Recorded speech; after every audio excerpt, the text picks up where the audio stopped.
everybody, and welcome to Yellowdig Fall 2001 Kickoff. Brian Burdine and I, Bob Erdischek, we're going to go through some Yellowdig stuff to get you ready to use Yellowdig for the fall. You want to switch to the next slide, Brian? We'll start off by letting you know who we are and why we're here and how we can help you.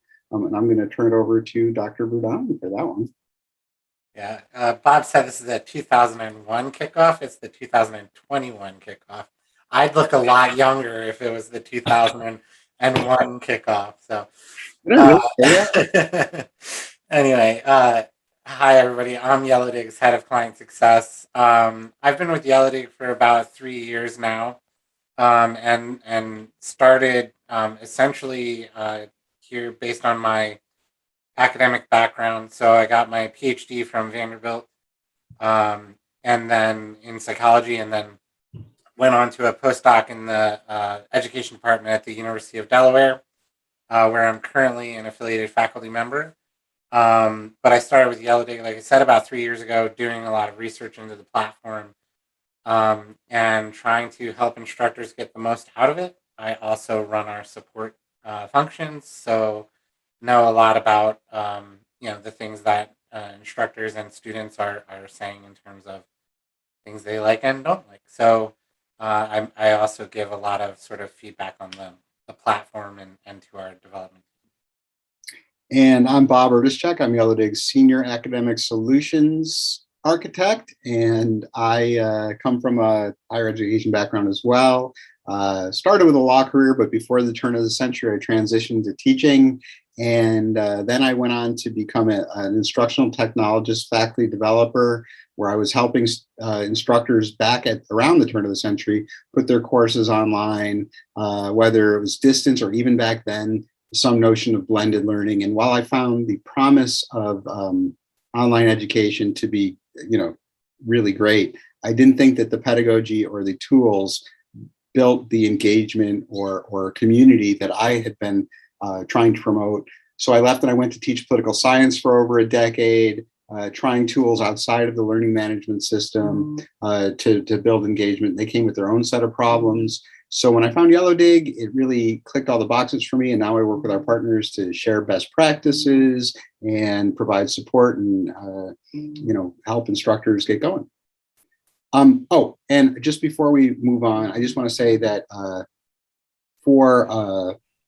if you have questions, of course, we'd love to take questions today. There's a Q&A box at the bottom right. That's probably the best place to put those questions. That way they'll call them to our attention.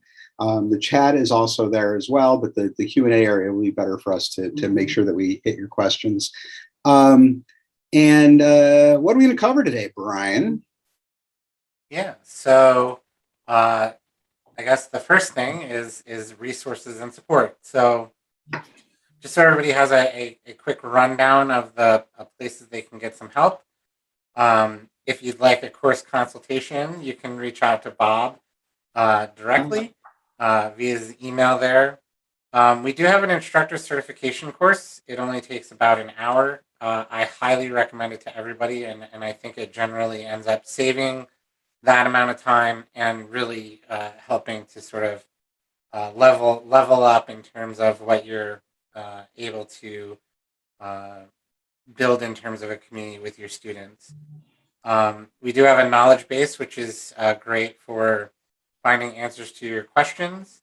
And we'll show you in the platform later how to sort of directly access that from within the platform. If you ever have a technical issue, please contact support directly, and we'll take care of you as quickly as we can via support@yellowdig.com. There are some monthly office hours that Bob or I or both of us are running throughout the year. So definitely have a look at those sessions and feel free to sign up if you want to pop in, see what other questions people are answering, ask your own questions, and we run through those. And then finally, there is an instructor support community in Yellowdig that you can join and interact with other instructors who might answer your questions, and maybe specifically something in your field or something like that. Great. And before we leave this page, we know it's not necessarily easy to grab these links while we're talking. One idea is to grab a screenshot if you want to do that. Otherwise, we'll try to find time to we'll try to put those in the chat somewhere down the line. All right, let's move on. So, oh, what we're looking at here is the community of inquiry framework, and what we're talking about here. Why we're talking about this is we know that some people might be new to Yellowdig, and if you're here, even if you're an experienced Yellowdig user, it's probably a really good idea to refresh our recollection on some of the thought that goes behind why Yellowdig is the way it is and how it works and what we're trying to accomplish. And so this community of inquiry framework sort of lays out, pillars of what students need. And, that's the teaching presence where the one-to-many, the instructor sort of guiding and explaining what's important and what people need to focus on. That cognitive presence where students, are reflecting on their own by reading or doing assignments or what have you related to the course. And then there's that social presence, which is, I guess, the core stepchild to the teaching presence and the cognitive presence, in that people don't always pay attention to that. And the idea of the social presence is that students benefit from learning from each other, from sharing perspectives, from being able to find relevance in what they're learning, based on what's happening in the real world or through their own experiences. And if we go to the next slide, boom, that sort of dotted line indicates that we sort of view these the social presence as oftentimes either assumed or just plain ignored, and students don't really get the opportunity to benefit from that. Brian, you want to talk a little bit about that? Yeah, I mean, I think over time, with the sort of concept behind Yellowdig, we've found that a lot of times, either the design of a course, whether it's online or not, has really, not enabled social presence necessarily, either because it's not sort of thoughtfully designed in, or because people are just assuming it's happening with a synchronous class. And uh, generally we've seen a lot of social tools either not being used by students, even though they're there, which obviously then they're not adding social presence, or the assignments that they're being used for are sort of blocking various social aspects of, you know, of actually using that tool. And I think what we really have seen in terms of the typical social assignment is something like this framework, where an instructor, creates an assignment that students have to respond to by a given deadline. Oftentimes, it's a once a week kind of assignment, but students are encouraged to sort of respond to whatever the instructor tells them to do, and then react to a couple of other students. For a discussion forum, that's something like post once, comment twice. For other kinds of peer review things, maybe it's every student has to create a video and every other student responds to a video. But those social assignments we see have a couple of problems. First, the sort of prompt with the instructor being the intended audience of the response really focuses every student on the instructor rather than on their other social peers that they should be talking with. It also focuses a lot of attention on students creating that content, but not actually talking that much about it. There's also a sense that there's a cold start every time you have one of these assignments. So your go-getter students might come in and start responding, but often they'll realize there's nobody else that they can talk with, or there's nothing they can respond to. So they actually learn to procrastinate more and more throughout the course. And then there's this problem that actually these social assignments become less and less social. There's less back and forth interaction. the more students procrastinate, because once the deadline lapses, the conversation stops and you move on to another one. So in fact, those students that are procrastinating right at the end, coming in, they're responding to the instructor, they're responding to two other students, but nobody is ever responding to what they've posted, and nobody is ever actually responding back and forth to anything they might be talking about with those other students. So, in fact, the students that come in right before the deadline, which is going to be a lot of them, are not really having a social experience at all. And if I could just add, the procrastination is actually built into the system because students view these assignments, which have a due date, as exactly that, and organize their lives according to that. I need to finish my Yellowdig or my discussion board posts by Sunday at midnight. I've got other things to do. I have another assignment due on Friday, so I'm going to do that one first. And on Sunday, I'll go in and do the Yellowdig assignment. So, and they view it as an assignment, not as a conversation. In fact, those comments that they make after, to each other's posts are really more of a check the box item and not really an opportunity for a conversation, because they've already answered the same question that the other people have answered. Let's move on, and welcome to the few other folks who joined us: Isley, Elizabeth, and Elaine.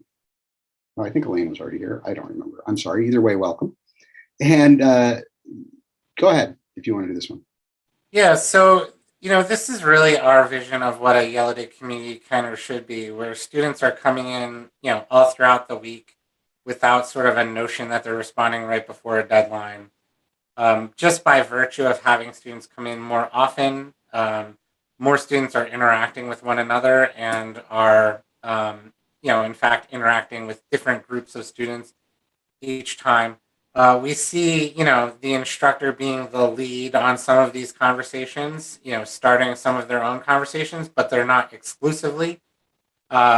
Students will hopefully also be able to bring their own, posts in, own questions in, things where, they're really contributing new ideas, tying things to the real world, asking questions about the class, about their own confusions, and allowing students to really have sort of more thoughtful, deep conversations around those things. And specifically, one of the things that our framework and point system allows is conversations to kind of take a break if there's nothing going on, and then picking back up if an event happens later on, or having sort of a shift in conversation over the weeks. Rather than having a deadline at which a conversation needs to stop, right? And oftentimes, those deadlines actually cut off really active conversations. Maybe the other thing that I think is portrayed in this diagram that I think is important is that when you have parallel conversations happening, students are reading everything and deciding where they have something worthwhile to contribute, right? So they're both consuming more information to decide where they want to participate. And then they're participating where they actually have something to add. So they're generally participating more thoughtfully and sharing more interesting things that are more relevant to the community. So one of the other goals of this is really to get students coming in, reading more, consuming more of that information, and then participating in really more thoughtful ways. And just to cap it off, as instructors, this is valuable to us too, to have these conversations reemerge. It allows us to see what students have understood properly, and gives them the opportunity to process the information they've learned based on real world events or their own experiences. And then we can adjust. We can see in Yellowdig, what are they saying about this? Are they getting it right? Should I spend more time on this? So all of this enables you to benefit from it as well. All right. So getting into some of the nuts and bolts, we're going to hop into a demo right after this, and hopefully show some new things and talk about some of the things you'll want to set up. Brian, really quickly, I just want to, for the new folks, please, if you have any questions, put them in the Q&A at the bottom right of the Zoom. And as Brian said, we're going to do the demo. but we're also, during that demo, we're going to point out some of the new features too that I know some of you probably wanted to see. All right, sorry about that, Brian. I just followed. Yeah, no problem. So Yellowdig was designed to be a single community with a single semester long assignment. And for that reason, our recommendation, if you're using the grade passback, and especially if you're within a learning management system, you're going to want to make one assignment link to that community that's graded, which will create your one semester long assignment in your learning management system. And then typically we recommend, if you're going to have reminders elsewhere in the course, that you just hyperlink back to that single assignment so that students are always launching through the graded assignment. That just helps make sure the point system gets set up accurately for each student, because they have to click the graded assignment link for that to happen. And there's this sort of weekly point limit, but the grade is not really a weekly grade. So the grade in Yellowdig won't finalize until the last semester, or the last part of the semester. So you can expect that students' grades will go up and down depending on their participation level throughout. And it's always good to kind of prepare them for that. Most student access issues are related to their specific tech or settings. So a lot of times we recommend to just tell students to reach out to support directly if they're having any kind of access problems. We'll often have to jump on a Zoom call or whatever with them to see what their individual situation is. But a lot of times that's faster for everyone, including you, and we're happy to do it. And then the last thing is that if you're planning on using Yellowdig in your learning management system, we typically suggest that you don't invite students other ways into the platform. There's a notion of inviting through email. If you ever do that, make sure you use the student's institutional email. And we wouldn't recommend inviting via links actual students. The reason is they have to click the graded assignment link within the learning management system if you're using the grading at all. And then the other reason is if they click in through a learning management system at some point in the course, we will be keying on their access credentials from that learning management system. If you've invited them with another email, it'll create a duplicate account. Those specific invites pathways were primarily meant for things like a guest speaker or maybe an alumni that's coming in and interacting with students that you're not worried about getting their grading set up or anything like that. So just a couple of quick sort of getting started reminders as you're going for the semester. All right. Just so people understand, those invites, the link and the invite or email invite, they have purposes. It just, you probably wouldn't want to use them in your curricular community. They're very important and useful in co-curricular communities for other purposes, student clubs and things like that. So we'll just want to make sure you knew that they were there for a reason. Yeah, there's a lot of uses for it. It's just a matter of this, especially the grading issue is kind of the one thing. All right. All right. And now the moment you've all been waiting for. Drum roll, please. I'm hitting the wrong button. Yeah, well, that's what the drum roll is for, Brian. So, what students will typically see when they launch into Yellowdig from a learning management system is the specific community that's set up for that course. So in this demo community, this is a Business 101, and we would launch directly into this view, which is what we call the community. And that, for anybody that might be uninitiated, a community is a single scrolling feed of content, typically for a course or some other use, where students will create posts. This is a post here, and comment on each other's posts back and forth with replies and comments. So in getting going, there are a few things that you may or may not know that I think are really important, especially as you start the semester. And the first thing is, if you've used Yellowdig before, if you've had a Yellowdig community for the course that you're going to be teaching this fall, one of the things you can do is copy either the settings or the posts or both to that new community. Brian, we want to demonstrate that? Yep. Hold on one second.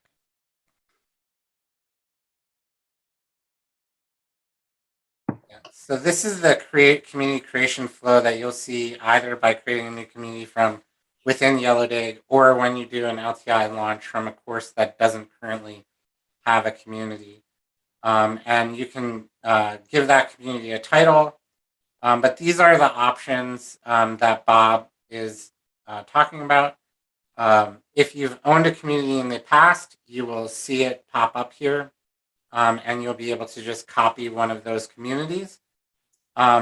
Alternatively, there is a template link that you can get from the settings for any community, and that will allow you to share that community as a template with anybody else. So if you have a team of instructional designers and you all want to share a set of template links, you can create those, you can copy those template links, paste them in here, and that will let anybody copy the content from that specific community. And I probably should have gone there first, but I'm going to go back to the community we were in, and I can show where that template link is for anybody that needs to know.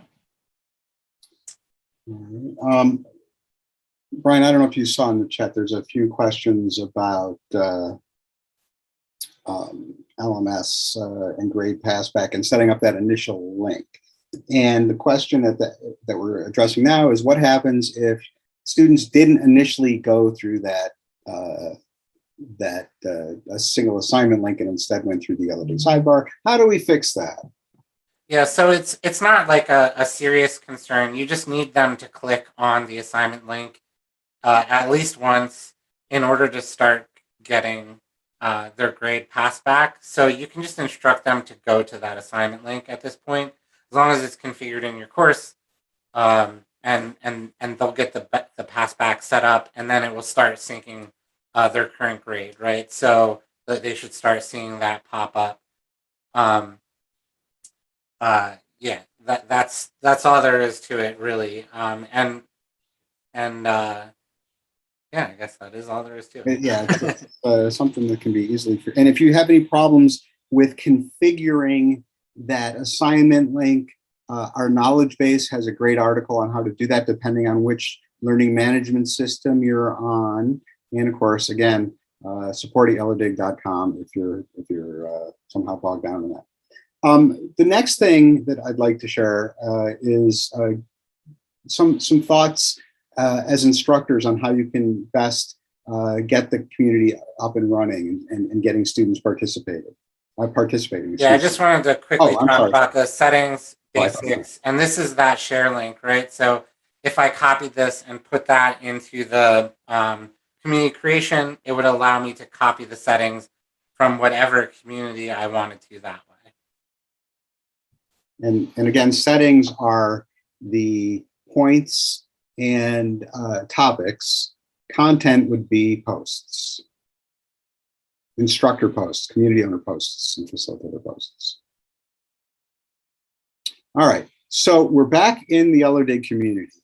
And as you're thinking about how to start your semester, one thing that we've decided we think is really important is setting expectations for students as to a few things. The purpose of the community, having them understand why you're having them participate in this Yellowdig community and what it's there for. Secondly, what your role in that community is. They want to know that you'll be present, but you don't have to be reading and commenting on every single post that they do. And also an understanding of what they're supposed to do in here and what they're, earning their points, having good conversations. And one great way to do this in Yellowdig is through the record video function, through the magic of the record video function. And if you're not familiar with that, You have 90 seconds. Hello, Brian. Under the it's using my laptop. It's under the table. Anyway, so you have 90 seconds. And by the way, Brian, can you just go back to that for a minute? Because I want to point out one thing about that. If you click that record button, you're going to get a countdown, and that's exciting, but that's not what I want to point out. What I want to point out is that you have the ability to pause. So you don't have to make a million tries to get your video right. You can just take a second and pause as you're doing it. But in this video, I would encourage you to say something like, welcome to our Yellowdig community. The purpose of this community is for us to have course relevant conversations, to ask and answer each other's questions, to learn from each other, to share our personal experiences related to the content, and also to discuss what's going on in the real world related to what we're doing in class. My role in this community is to be another citizen of this community. I'm going to share my passion for this course with you. I may occasionally post and comment on your posts. I'll award accolades, which give you a point boost for certain types of excellent posts. But don't expect me to comment and post on everything that you do.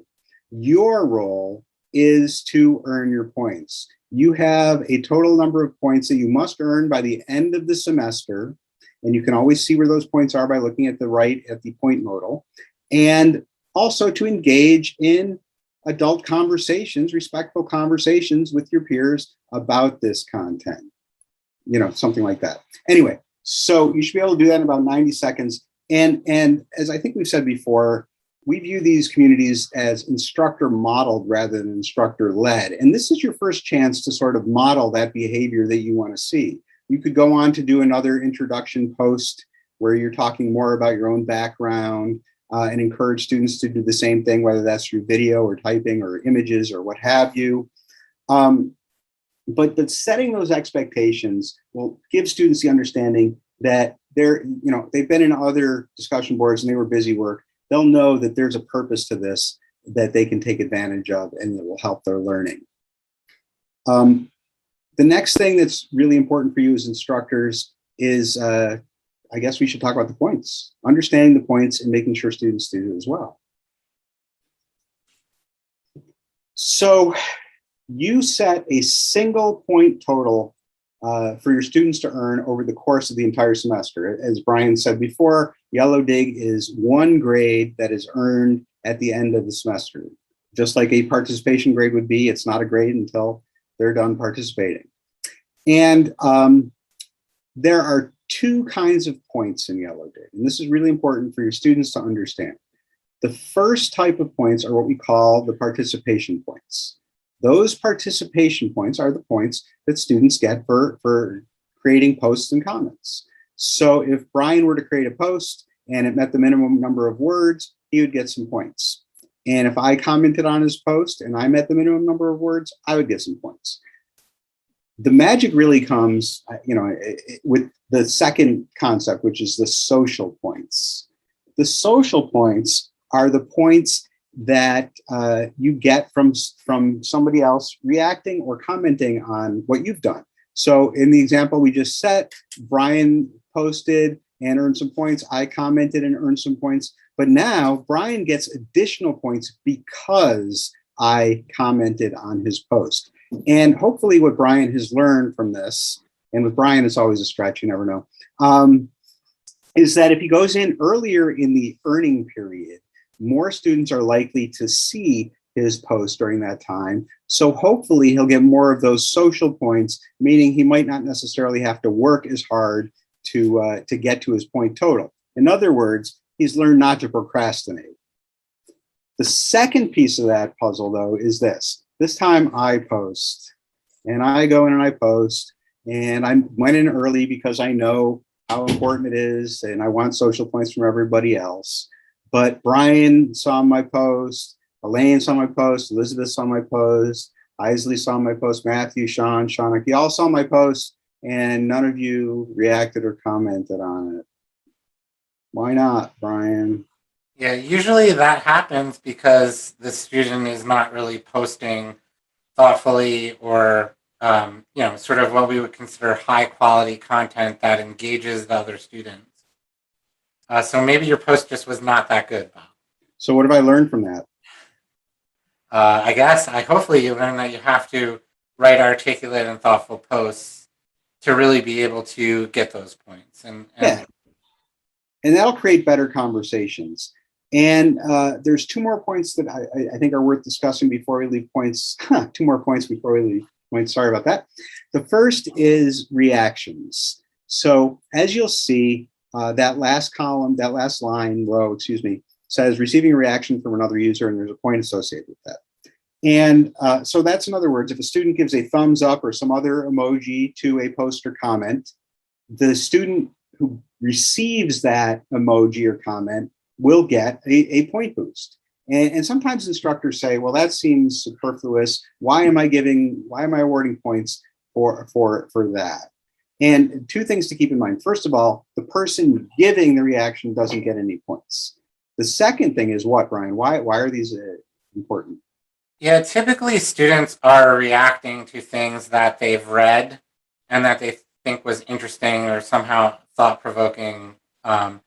Students know that they're giving points to other students when they give out these reactions. And maybe most importantly, the thing is, the students will read the post before they give them out. So what we see overall is that communities that allow points for interactions tend to have more interaction because students enjoy sort of the reinforcement that somebody's reading and finding what they're posting interesting. But we also see that the students that are giving out more reactions actually get better grades. They're more likely to be retained in the community. Communities with a lot of interactions have more overall participation beyond the point requirements, typing more words than are strictly necessary for the post, all kinds of indicators of really healthy communities. The bottom line is these become strong indicators that students are reading and enjoying the content, and giving out points for students that are initiating good conversations is really rewarding the behaviors that you want in terms of students posting higher quality things that are really relevant to the course, the other members of the course, and get good conversations going.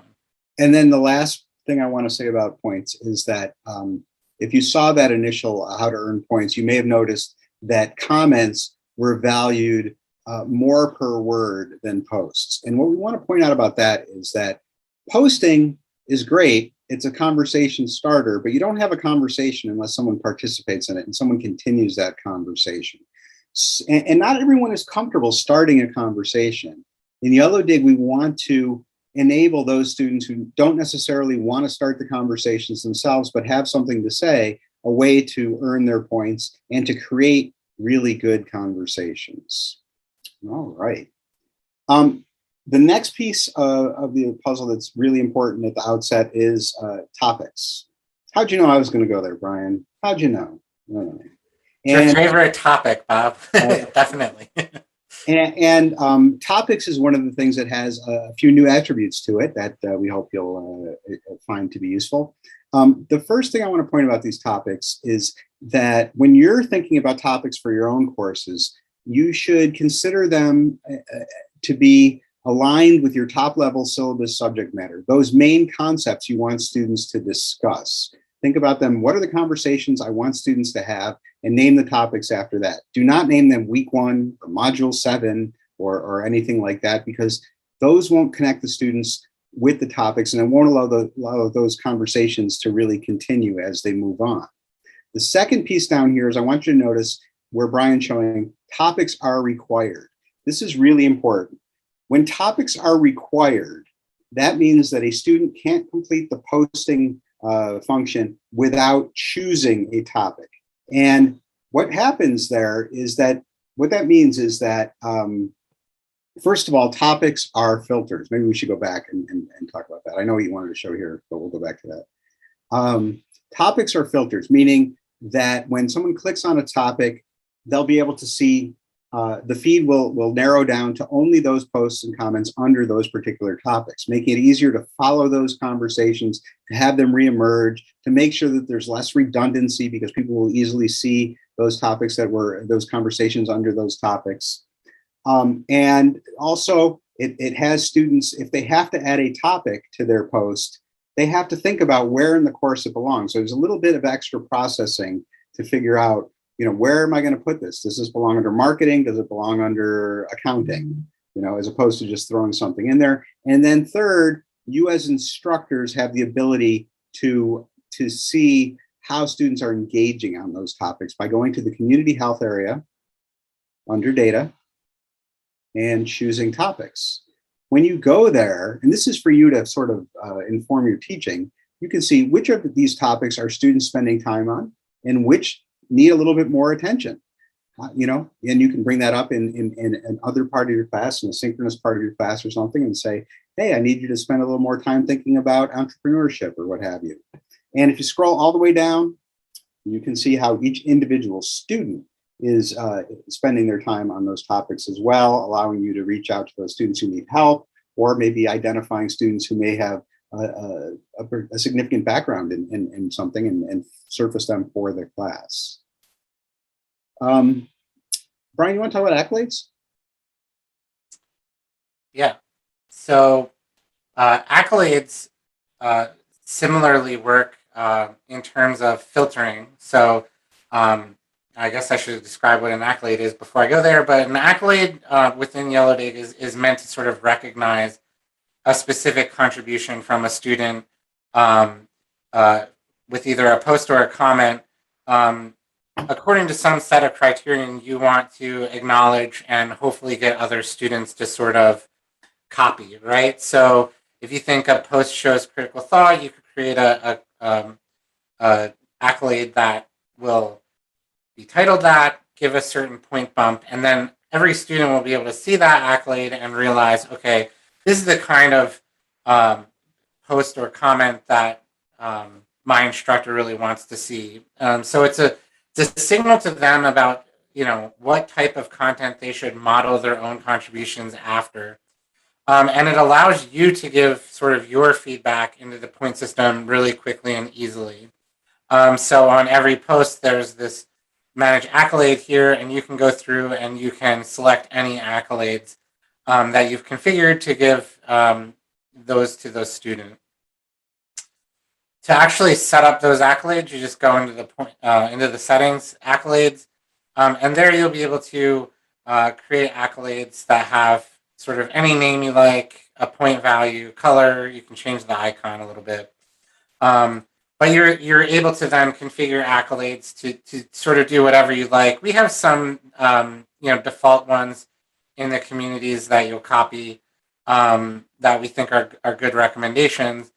But we think it's a really quick and easy way for you to have an impact on your community and student and positive impact on student behavior without sort of interrupting a conversation and inserting yourself into it too much. So in some cases, if students are having a really good conversation and the instructor kind of jumps in and says, interesting conversation, it'll just shut it down, right? So the accolade gives you a way to, give that student some recognition for a great post, or a whole set of students recognition for a good conversation without sort of inserting yourself in the conversation too much.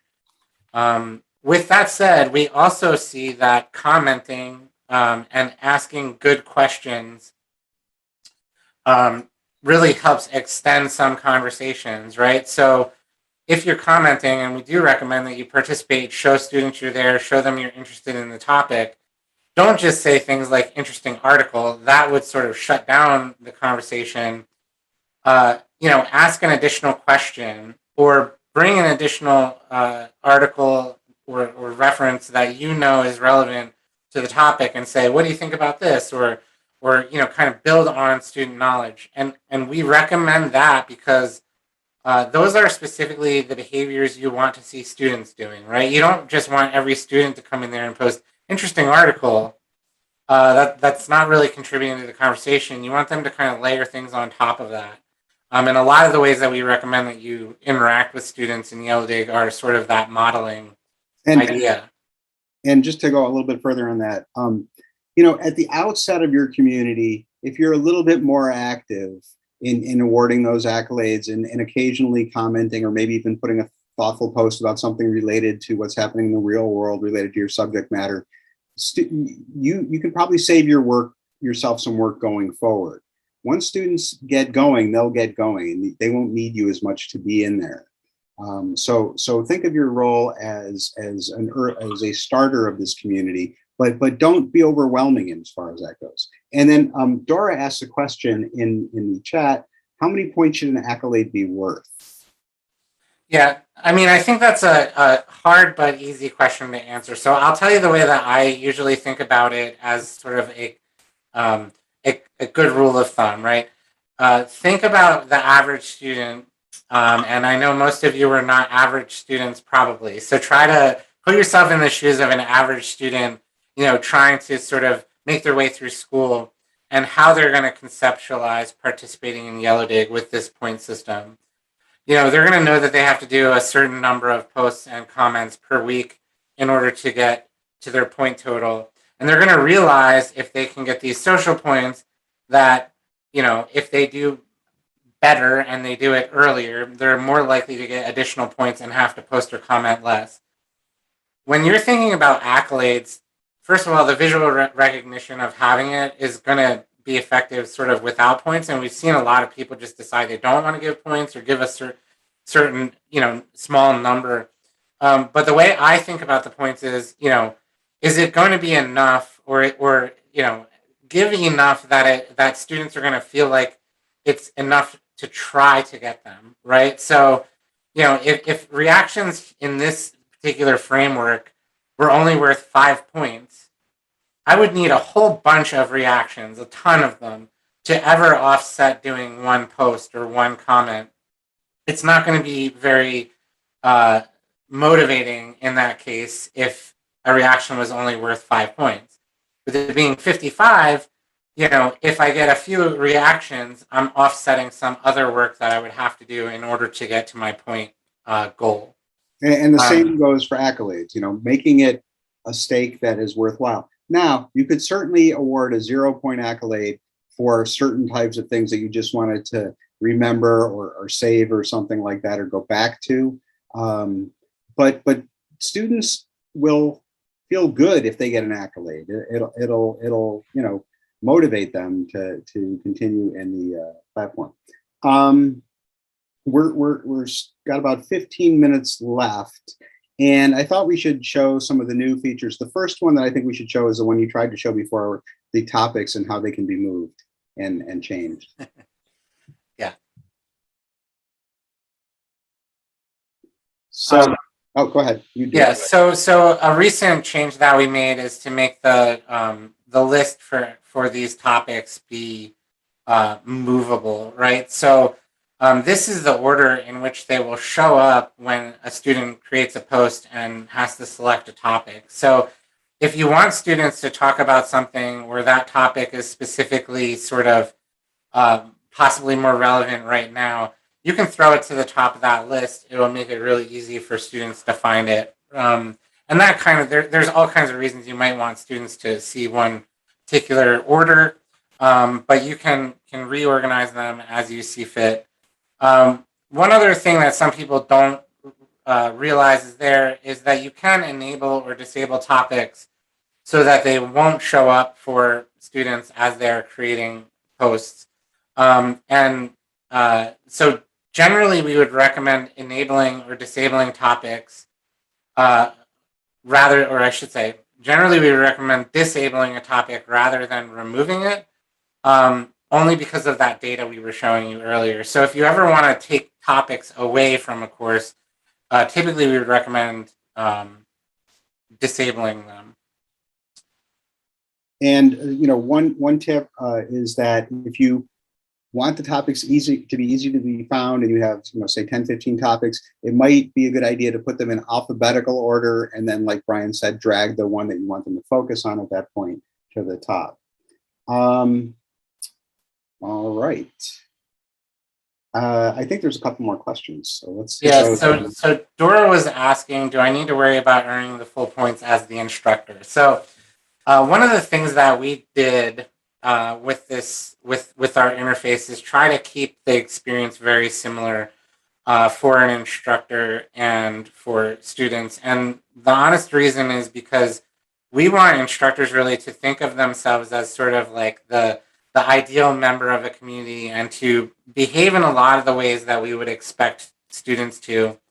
And we've done some research on like how much people should participate, in their community as instructors, what students like to see, and one of the rules of thumb that we generally use is that we sort of see that instructors in a lot of cases optimize their outcomes when they're in the community about as much as students are. So one reason that we have you being tracked with like the point system, aside from being able to understand the student experience of being tracked by the point system, is because we also think it's a pretty easy rule of thumb that if you're interacting in your community to the extent that other students are, it's a pretty good kind of measure of how much you might think about participating yourself. And it definitely gives you a sense of how much, of what you're asking students to do.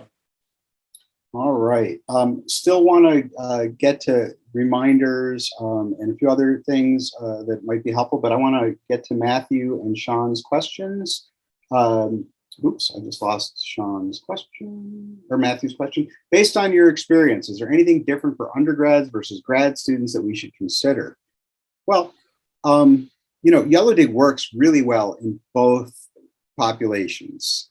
I think the difference is to some degree maybe just the purpose and sharing with students the purpose. In graduate classes, we often find that students use Yellowdig communities in addition to talking about course content as an opportunity to network and to build connections that they'll use beyond the class. And do you want to add anything about undergrads, Brian?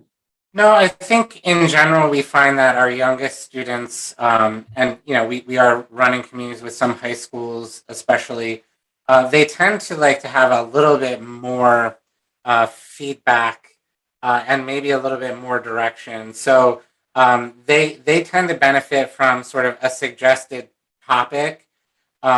If you say like feel free to contribute anything that's really relevant to the course that you think is interesting and relevant. But if you need an idea, here's something you might respond to. Those younger students tend to like a little bit more of that versus, having sort of carte blanche freedom to discuss just about anything. They see it as a helping hand. They're kind of used to a little bit more of the sort of rigid, check the box education kind of experience. And Sean has two questions, but since you're in reminders, let's go to that really quickly. Yeah. Sure.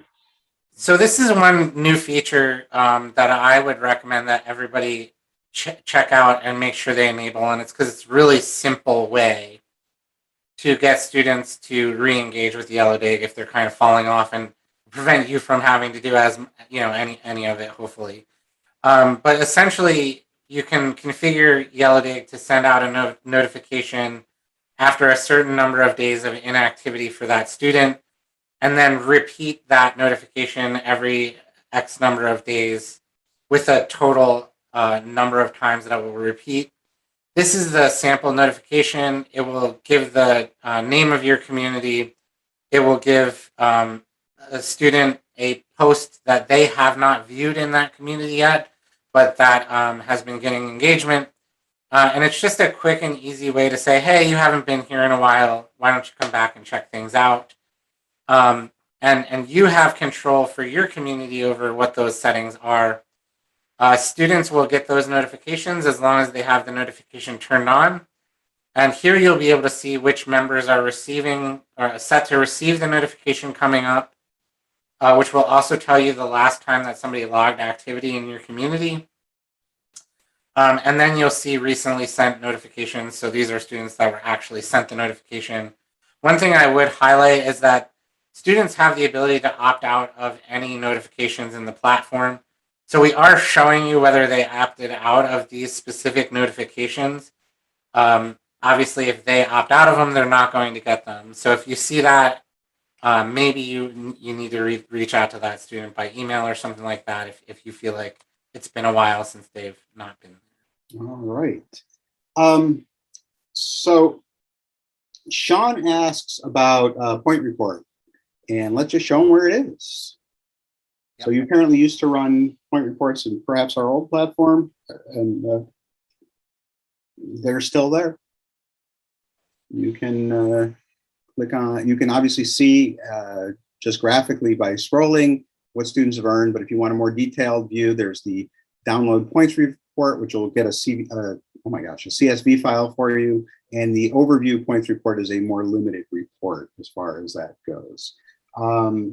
Sean also asks about breaks between periods in Yellowdig, and what we have for that is what we call the buffer, the point buffer, which allows students to have flexibility in when they earn their points. And instructors often employ this for weeks that there might be a vacation or something as well. You can calculate, you can create the buffer for anywhere from 0 to 100%, meaning students can earn up to double the points that they would need to earn during any particular week. And then other weeks they wouldn't have to get to that point in there. We generally recommend 35, 40% for a buffer to allow real flexibility for students. And I know we're going a little fast, but I know we're a little slow on time. Just on the buffer perspective, I think that this graph can be really helpful for students to track their sort of weekly earnings, right?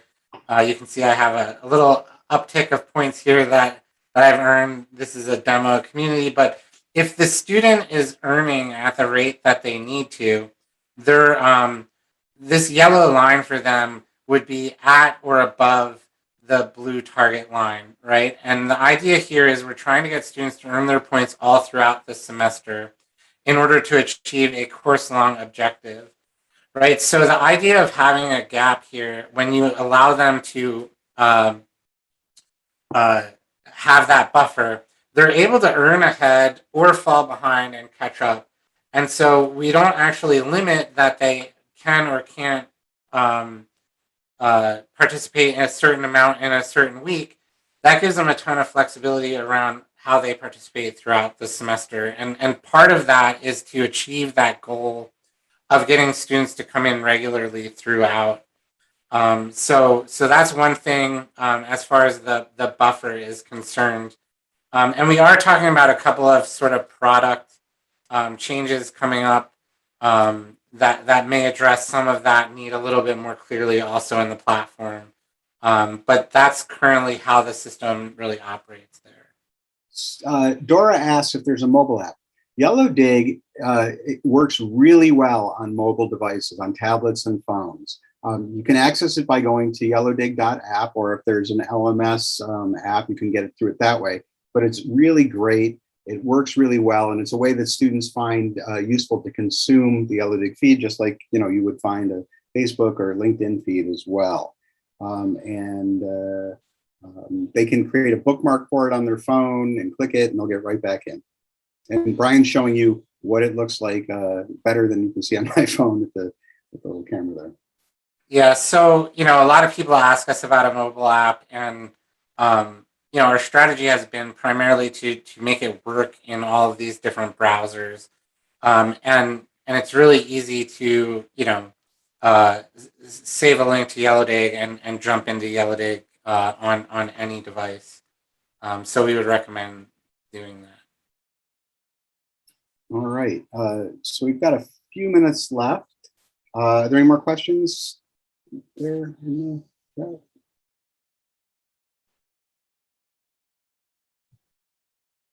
Yeah, I don't see any of that. Sean's asking if you can do a date range search with the points report.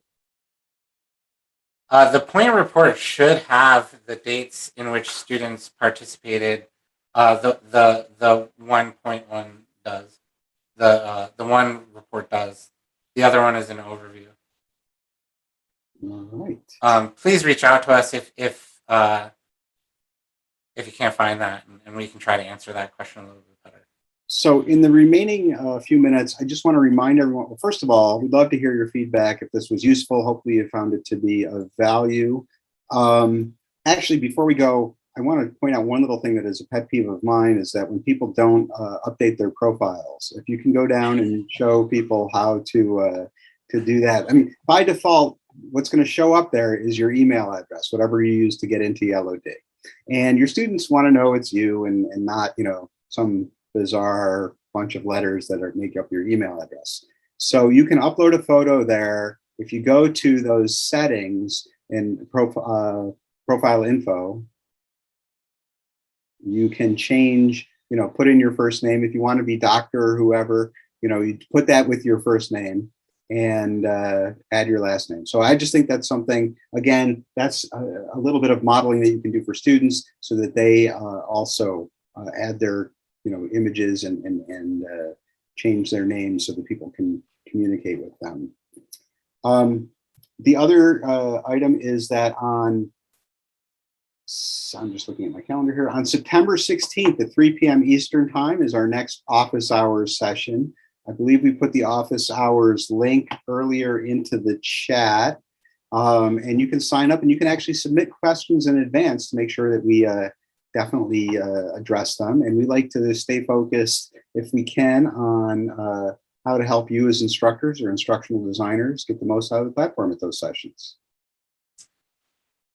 Yeah, one other quick new feature that I want to just talk about, because I think it can be really helpful for people that are slightly overwhelmed by all the things going on to start a semester, is a notification change that we made. So within the community settings, you will see a notifications area here. If you are running more than one Yellowdig class, you can now configure the notification settings for each of those individual communities separately, and make exceptions to the global settings, right? So, in this community, there's a few exceptions that are set differently from the global notifications. And then if you want to go to the global notifications, you can click through right there. You can also change all of those notification settings by accessing that gear there. But now we're in the global notification settings, and you can see that it's been overridden for one specific community, and you would be able to go in and then change that. And you can clear your overrides here at the bottom. So you get a lot more configurability per community if any of the notification settings are feeling a little annoying or anything like that from a specific community. One that I would encourage you to keep on at the very least is your app mentions. When you are app mentioned in your community, to get an email about that, we'll let you know, and then you can, see if that's something that you need to respond to or otherwise take advantage of. All right, we're at the top of the hour. Want to thank you again for coming. We have a few more of these sessions set up. They'll be similar to this one, but again, the office hours is going to be Thursday, September 16th at 3 p.m. And I believe Brian and I are probably able to stick around, at least I'm able to stick around for a few more minutes if anyone has any other questions they want to ask or comments they want to make. Matthew has a comment. I see Matthew, yep. So I have a few minutes as well. Happy to stick around. For everybody else, thank you for coming and really appreciate it. So Matthew, the question you ask is how much does activity correlate to contact hours for online courses? One thing that we found in our old platform, we were tracking how much time people were spending in the platform. We found it wasn't correlated to anything. And one of the reasons is that students can just sit with a window open. It doesn't mean they're actually doing that much. So one of the things that we've done in this version of the platform is we have a notion of post views. And if the post is centered on the screen for more than 5 seconds, it'll it'll log a post view for that post. And this is happening for everybody that's in the platform. What we found is that measure correlates highly with consuming other content and with posting and commenting, and definitely related more to student outcomes. The reason is, if I sit with this post open, I might get one view count and not really have viewed this post entirely. but I have to scroll in order to log more of those post views. And you can see that in the data reports for students. You can get an individual member report, and we log those and send those out in our API as well. But you would be able to see at a really high level, or I guess a really low level, you'd be able to see whether students are even generating post views.